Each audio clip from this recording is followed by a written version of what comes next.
Welcome to Political Perspectives. I'm Hugo Gurdon, Editor-in-Chief of the Washington Examiner. I'm joined in the studio today by Byron York, Chief Political Correspondent. And Byron, we're going to talk about Kamala Harris's interviews, of which there have been somewhat more, to the extent that she might regard it as a media blitz, even if it's only still a fraction of what the other side is doing. Let's first take a look at a clip of her talking on The View. What do you think would be the biggest specific difference between your presidency and a Biden presidency? Well, we're obviously two different people, and we have a lot of shared life experiences. For example, the way we feel about our family and our parents and so on. But we're also different people, and I will bring those sensibilities to how I lead. And so the influence of a personal experience will have its impact on the presidency. Well, if anything, would you have done something differently than President Biden during the past 4 years? There is not a thing that comes to mind in terms of, and I've been a part of most of the decisions that have had impact. There she was asked a question which surely could not have come as a surprise. How are you different from Joe Biden? And she must expect these questions, but she seemed to whiff it, didn't she? Totally stumped. I mean, first of all, she went to the friendliest possible place. And almost all of the interviews that she has scheduled, Howard Stern, Colbert, a podcast called Call Her Daddy, a number of places are very, very pro-democratic, pro-Harris, very friendly. And so is The View. She was introduced at The View, by the way, as the next president of the United States. Oh, so it's a happy... The sympathies are pretty clear. It's a happy place for her. Yeah. And so the question is, what could be more fundamental? Even your friends want to know this if you're running for president. How would you be different from Joe Biden? And then she didn't answer that. And then, to her credit, the co-host, Sunny Hostin of The View, came back and said, well, again, looking back, would you have done anything different? So you're thinking about this. You're thinking about inflation, grocery prices 20 to 25% more than they were when they became president and vice president. Obviously, the flood of illegal crossers at the border, the disaster in Afghanistan. You think there must be something that she would do differently. Sure. And she came up with nothing. Yeah. And is it that she literally had not thought of this? That's kind of malpractice, I guess. Yeah. Or is it that she feels that since she still is the vice president and Joe Biden is the president, she can't come out and appear disloyal, or what? But the fact is, voters are going to want to know what she's going to do, and if they're going to elect her, they're going to want her to be different from what they've had for the last 4 years. And doesn't this, Byron, get to one of the really serious, fundamental, base-level problems that she has, which is that she wants to present herself as the candidate for change. She talks about herself being the new generation of leaders. At the same time, because she has to distance herself to some extent from Biden, at least in her image, because she knows that a lot of people say that the country has been going in the wrong direction, etc. At the same time, she keeps saying that she was instrumental in the big decisions of this administration, that she was the last person in the room. Doing both of those things is a pretty tough act to pull off, isn't it? Yes. By the way, she's about to turn 60, which makes her maybe the oldest of the new generation in Washington. But this is always a problem for a vice president. Now, usually, a vice president is running after a president has served 2 terms. And the nation is often kind of ready to move on to a different party after 8 years of one president. That's the way it works. So the vice president is trying to distinguish himself from those 8 years where he's just been the vice president. It's a hard job. This is absolutely unique because you have a president, first time, just pulling out and saying he's not mentally and physically up to the task of being president again. How is she going to distinguish herself without saying, boy, you know, we really blew it at the border. That's, what a mess. And Afghanistan, gosh, wish we had that one back.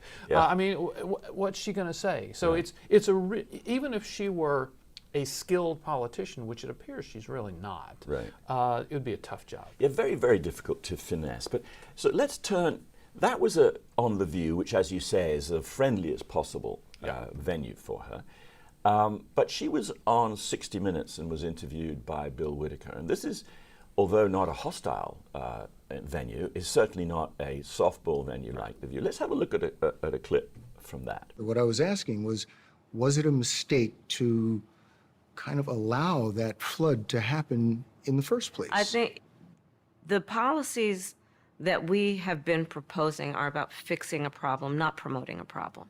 Okay? But the numbers did quadruple. And the under numbers your today, watch. because of what we have done, we have cut the flow of illegal immigration by half. But should you We have have done cut that- the should you flow have of done that- fentanyl by half. Bill Whitaker asks Kamala Harris about the border, about the enormous surge. And he asked the question in 2 or 3 different ways. And she responds, but she does not answer.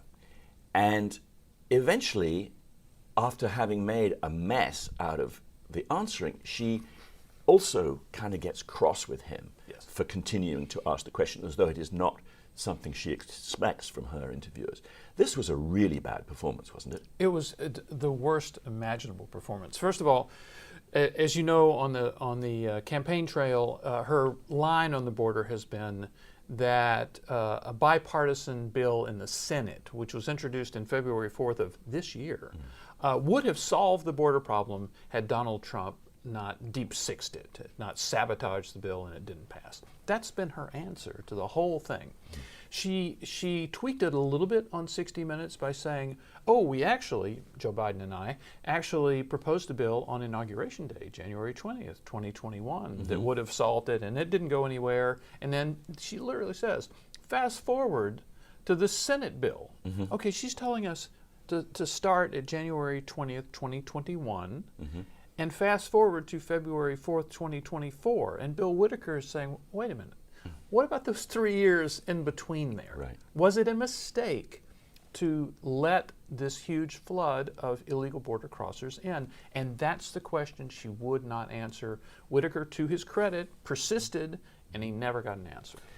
And that gets to the final question I want to deal with, and it's right at the fundamental level. Kamala Harris has been criticized for not doing interviews, and she is doing some now. She hasn't done a press conference, and I assume she's not planning to do a press conference until election day. Just going to ignore the press as a general body of, inquisitive people. But the reason, what we've seen in these interviews is the reason that she doesn't want to give answers is that there are no good answers.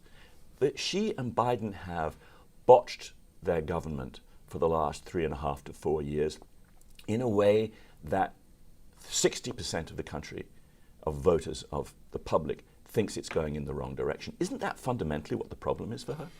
Every time a new president comes into office, he gets a period of time that can last as long as a year in which he gets to blame his predecessor for everything that happened and everything that's going bad for him.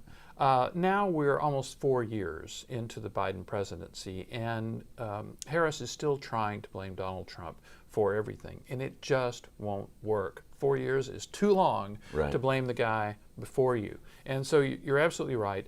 The biggest being inflation, in which the Biden-Harris spending fueled inflation, the disaster in Afghanistan, the withdrawal there, and of course the border situation. So you have 3 things that mean a lot to the American people, and there is no good answer. And by the way, just on one other issue, on 60 Minutes, Whitaker asked her just a very straightforward question about Ukraine, and she had no answer at all. I mean, I left there thinking, wow, if she becomes president of the United States, I have no idea what she's going to do.